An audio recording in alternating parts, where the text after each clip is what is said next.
शायर इमदाद सोलंकी सिंधी अदब लाइ तमामु घणो कुझु लिखियो आहे। हुनजा ताज़ा नसली नज़म शाहकार नज़मनि में शुमार कया वञनि था। जदीद ॿोली जे ख़ूबसूरत शाइर पंहिंजो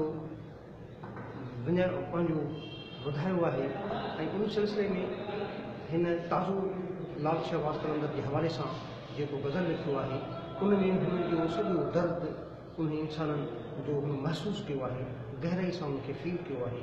अचो त इमदाद सोलंकी साहिब खां इहो ख़ूबसूरत गज़ल ॿुधो। इमदाद सोलंकी। मातम करे रहिया आहिनि दरगाह जा कबूतर, मातम करे रहिया आहिनि दरगाह जा कबूतर, सुलका भरे रहिया आहिनि दरगाह जा कबूतर। सेवण खे जिन बि साड़ियो तुंहिंजो हशर तूं ॾिसजां, सेवण खे जिन बि साड़ियो तुंहिंजो हशर तूं ॾिसजां, वाका करे रहिया आहिनि दरगाह जा कबूतर। आसार के अमुन जा शायदि वरी मिलन हिते, आसार के अमुन जा शायदि वरी मिलन हिते, ॻोल्हा करे रहिया आहिनि दरगाह जा कबूतर। कंधार जाही मुल्ला बेरी नथो सुञाणी, कंधार जाही मुल्ला बेरी नथो सुञाणी, तोखे तके रहिया आहिनि दरगाह जा कबूतर।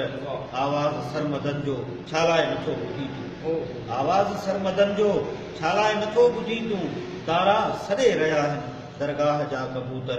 शहबाज़ लाल जी ॾिस धम धम धमाल आहे, शहबाज़ लाल जी ॾिस धम धम धमाल आहे, नारा हणी रहिया आहिनि दरगाह जा कबूतर।